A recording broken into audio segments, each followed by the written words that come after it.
Welcome back to Authenticity and the module Identity. I want you to buckle in, folks, because this one here could be rough for some of you. This is, in my opinion, what the majority of people need to face about themselves. And the fact of the matter is that all suffering comes from identity, especially prolonged suffering. If you go into porta potties on construction sites or stalls in bathrooms and you see all that stuff that's written on the walls, these are all the things that are in people's unconsciousness that they haven't brought to the light of day. They haven't been able to safely process these things. And that's why when they're all alone and the world is gone and it's just them, they're still writing this stuff on the walls when there's no one else around. So they're doing it for themselves. This is a indication to me of the collective shadow or the collective unconscious. And until these things are able to express safely and dissipate back into the ether, the void, we're going to have to experience them in a larger level on the collective until it regains balance. But that's just an introduction into why it's important for you to look at identity. Identity, meaning it's only for you. Okay, so not for the people that you've worn different identities for and become these different versions of yourself, different identities, which are just repeated habits. Okay, I'm going to talk now in this module, which some of you may find uncomfortable, about the truth of identity. And it's very important if you want to be free of your mind's enslavement, that you are going to pay attention to what I have to say about identity, because you're probably not going to hear this type of stuff. I know you're not going to hear this type of inquiry or investigations in those same people that are writing this stuff that you would never think they would be the ones writing it if you saw them in the societal stage show. Like Shakespeare said, all the world's a stage. Most people are pretending to be what they're not, and they still haven't unraveled or processed the stuff that's in their subconscious mind. All right, so let's dive into identity. So what is an identity? I would like to start by looking at some definitions of the word identity. Let's look at the monster itself. Webster's dictionary says the distinguishing character or personality of an individual. Further, Webster's definition of identification is the psychological orientation of the self in regard to something. So right there it's saying in regard to something.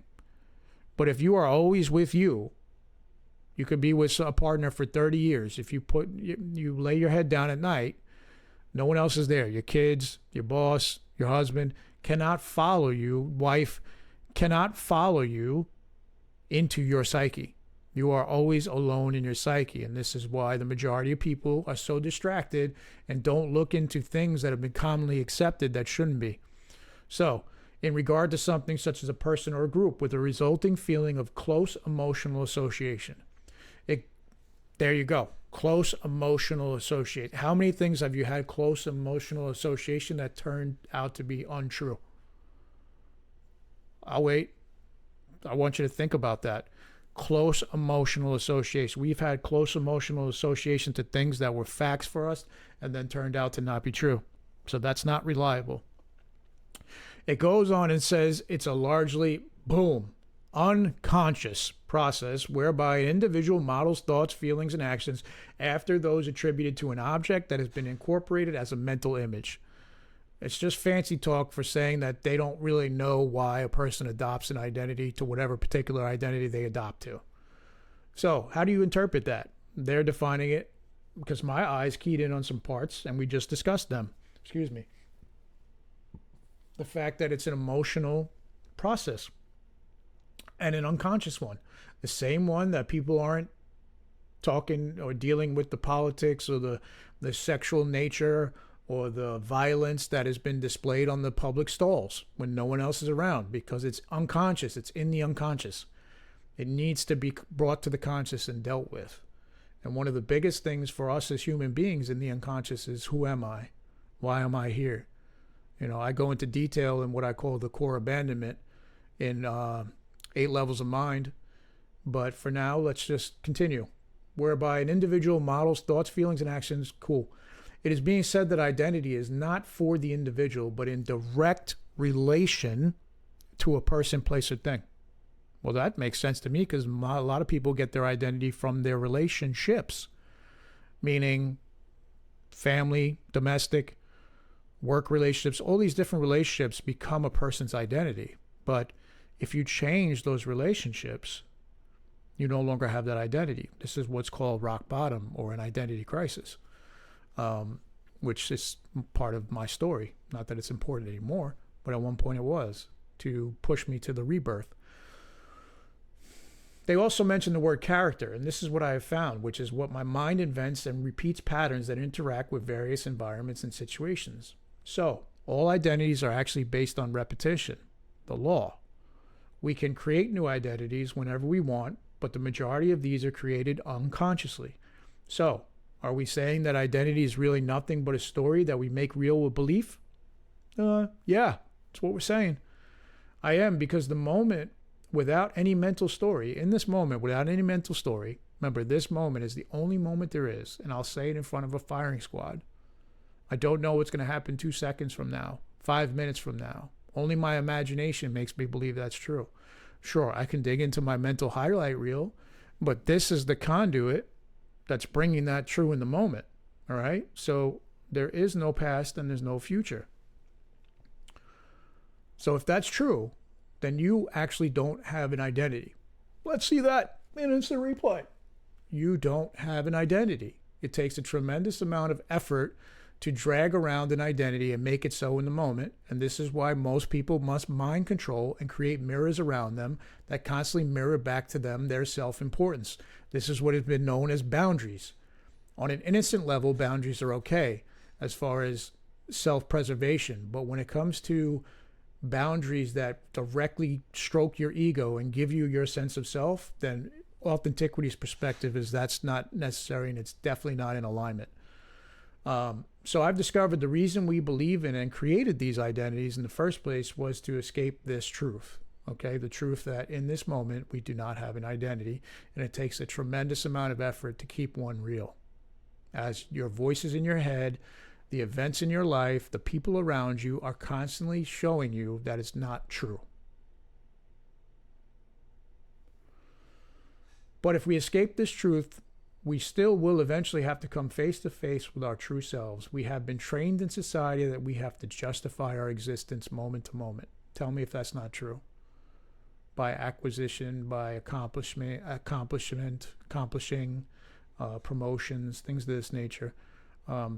The natural laws of competition in nature have been emulated by humans, just like in martial arts. A lot of martial arts have been created to mimic various animals. Well, we did the same thing with that, but it's completely out of balance. Wouldn't you agree?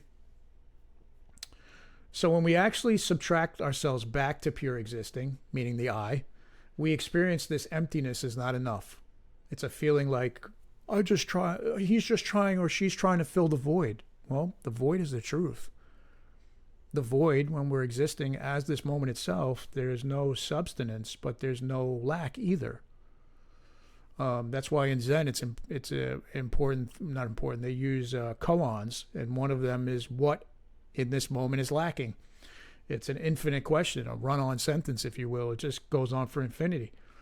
So when we actually subtract back to pure existing, we experience this emptiness is not enough. This is why we need to train to be comfortable in the uncomfortable. All right. We have to be somebody in all aspects of our life, or else we'll be running towards things our entire life if we don't understand the truth of this. Okay.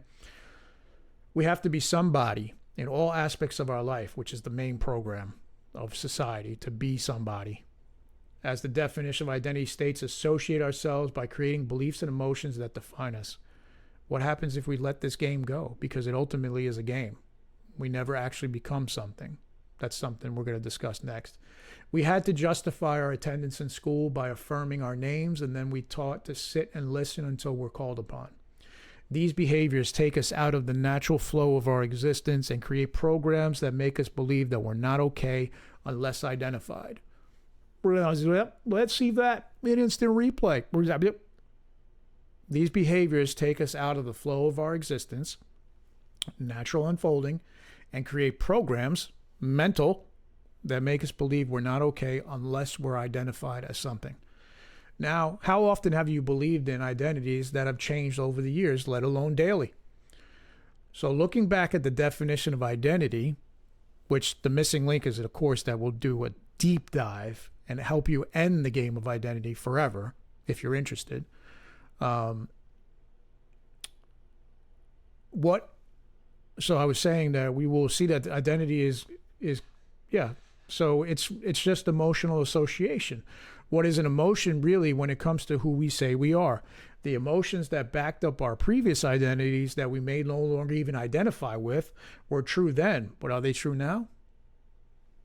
So change is inevitable in the human experience. Remember, the I is the only thing that is beyond change. That's where we should create our foundation, set up our house on, not on these fleeting ideas of self that are proved wrong by our voices, circumstances, events, and the natural laws of life, like destruction, meaning those that we love, leaving this plane of existence. That right there usually crushes a lot of people's identities. It does not need to come to that. The emotions that back up our previous identities that we may no longer identify with. So change is inevitable in the human experience as we age physically and also establish new identities as our experiences change. So in our always changing lives, is any identity reliable? Like that guy, right? Is any identity reliable? I'd be a thinking man now. No, it's not. I don't even need to think about it because, again, I don't know what's going to happen 2 seconds from now, 5 minutes from now. So everything I'm stacking or banking on as who I am or what I'm doing can be taken just like that. So we need to get comfortable in the uncomfortable, in the truth of ourselves that all human beings are running from. And I discussed this in detail in the Core Abandonment in the 8 Levels of Mind. So is identity even useful or necessary? That's my next question. Who are you? You. Who are you without your story? You're existing in this moment. Maybe you don't realize as this moment. That's what you are. Right now. This moment. People all the time have some type of near-death experience in this moment. What happens? They merge with the universal awareness, the universal mind, meaning the me that we discussed earlier is gone. The I is all that remains and all source. But in that moment, when they lose the belief in who they are because their body is separate now, or seemingly separate, what is the congruent aspect of their stories? They become the entirety. They're able to have their awareness anywhere at any point. Down the hall in the hospital room, hearing conversations they shouldn't be, floating up outside, seeing their own body, knowing what their relatives are doing halfway around the world. Whatever it is, we become the moment when the me consciousness lets go. So there's a clue. If you don't know that, or you'd like to look into it more, which is an obsession of mine, start looking into some near-death experiences, and the fact that there's a pattern would probably silence any naysayer. But anyway, so who are you without the story based on time, which can't be found except inside your mind and no other mind? The version of you that is you only exists within you. So you give it life. I'll see you in the next module.